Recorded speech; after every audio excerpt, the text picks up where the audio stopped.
बिस्मिल्लाहिर्रहमानिर्रहीम। स्टार्ट करते हैं क्वेश्चन नंबर 4 से। तो क्वेश्चन नंबर 4 में हमारे पास गिवन है prove that the median bisecting the base of an isosceles triangle bisect the vertical angle and is perpendicular to the base. हमारे पास गिवन है कि एक आइसोसेलेस ट्राइंगल है, ये हमारे पास एक आइसोसेलेस ट्राइंगल आ गया ए बी और सी। उसमें गिवन है कि एक मीडियन है that bisect the base. Bisect का मतलब होता है दो बराबर हिस्सों में डिवाइड करे। तो ये हमारे पास हो गया, ये पॉइंट डी हो गया और ये हमारी मीडियन आ गई, मिड पॉइंट से स्टार्ट हो गया सामने वाली वर्टेक्स पे। तो ये एक मीडियन है जो हमारी इस बेस को दो बराबर हिस्सों में डिवाइड कर रही है। पहले पार्ट ये गिवन है, prove that the median bisecting the base of an isosceles triangle bisect the vertical angle and is perpendicular to the base. ये जो सामने एंगल दो बन रहे हैं ना, एंगल 1 और एंगल 2, ये दोनों बराबर है, ये प्रूव करना है। और दूसरा क्या है, ये परपेंडिकुलर है बेस से, कि जो हमारे पास बन रहा है ना मीडियन, ये चीज हमने प्रूव करनी है। तो सबसे पहले हम स्टार्ट करते हैं ट्राइंगल ए सी डी और angle triangle B C D के दरमियान कॉरेस्पॉन्डेंस फाइंड करेंगे।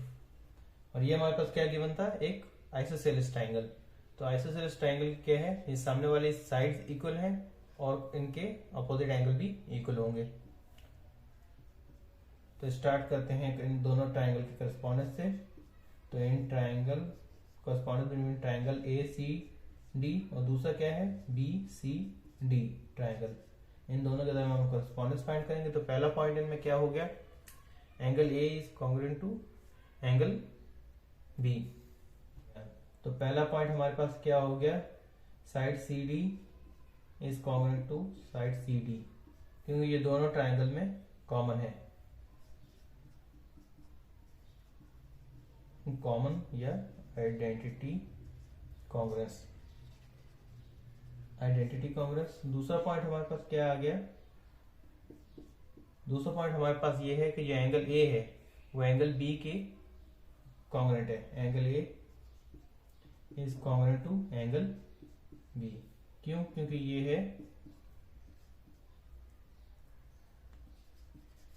Equal angles of an isosceles triangle, कि आइसोसेलेस ट्राइंगल के इक्वल एंगल है। और तीसरा हमारे पास क्या है, ये साइड ए सी है, ये बराबर है साइड बी सी के। तो side A C is congruent to side B C. इसका क्या पॉइंट आ गया कि equal sides of an isosceles triangle, कि आइसोसेलेस ट्राइंगल की ये इक्वल साइड है। तो यहाँ हम क्लियरली देख सकते हैं कि ये हमारे पास आ गई साइड एंगल और साइड। तो side angle side congruent, side angle side postulate से हमारे पास क्या हो गया, ये दोनों ट्राइंगल आपस में कॉन्ग्रुएंट प्रूव हो गए। तो therefore triangle A C D और ट्राइंगल बी सी डी आपस में कॉन्ग्रुएंट है। सी डी ये कहां से आ गया, साइड एंगल साइड पोस्टुलेट से, ठीक है। साइड एंगल साइड पोस्टुलेट से ये दोनों ट्राइंगल हमारे पास कॉन्ग्रुएंट प्रूव हो गए। इसमें हमारे पास ये हमने प्रूव किया ना कि दोनों ट्राइंगल आपस में कॉन्ग्रुएंट, तो इनकी करस्पॉन्डिंग साइड तो करस्पॉन्डिंग एंगल्स भी बराबर हुए। तो therefore angle 1 is congruent to angle 2। और दूसरा हमारे पास क्या है, एंगल ए डी सी और एंगल बी डी सी हमारे पास क्या हो गए, कॉन्ग्रुएंट हो गए। देखो angle A D C is congruent to angle B D C from the congruence of triangles above. कि अभी हमने ऊपर ट्राइंगल प्रूव किया ना, तो इसका पॉइंट ये होगा कि ये वहां से आया हमारे पास, कि हमने इन दोनों ट्राइंगल को प्रूव किया कॉन्ग्रुएंट है। तो from the congruence of triangles पता है कि जो measuring angle A D C है वो किस plus measuring angle B D C हमारे पास क्या होते हैं 180 डिग्री, जिसका क्या है सप्लीमेंट पोस्टुलेट।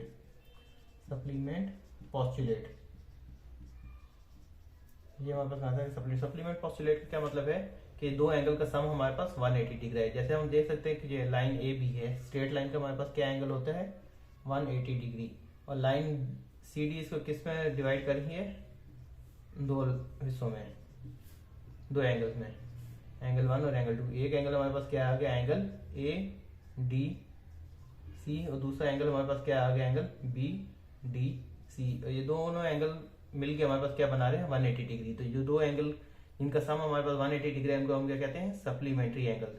तो जो एंगल एडीसी और एंगल बीडीसी हमारे पास क्या है, सप्लीमेंट्री एंगल। ठीक है, तो इन दोनों का सम हमारे पास 180 डिग्री आ गया। पर हमें पता है कि ये एंगल एडीसी बराबर है एंगल बीडीसी के।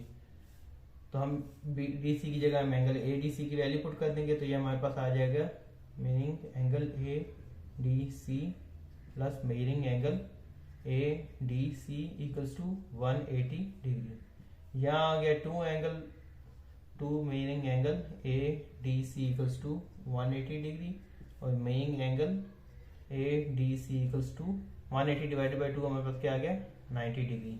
तो therefore meaning angle B D C equals to 90 degree. Since meaning angle A D C equals to meaning angle B D C. ये पॉइंट हमारे पास प्रूव हो गया। तो ये दोनों एंगल हमारे पास क्या है, 90 डिग्री आ गए। ठीक है, और ये चीज हमने प्रूव करनी थी। तो therefore line A B is perpendicular to line C D. क्यों, क्योंकि ये meaning angle A D C is equals to 90 degree equals to meaning angle B D C. क्योंकि ये दोनों एंगल हमारे पास क्या है, 90 डिग्री। तो 90 प्लस 90 हमारे पास क्या आ गया, 180 डिग्री। 90 डिग्री का मतलब ये होता है कि ये दोनों लाइन आपस में परपेंडिकुलर हैं, और ये चीज हमने प्रूव करनी थी।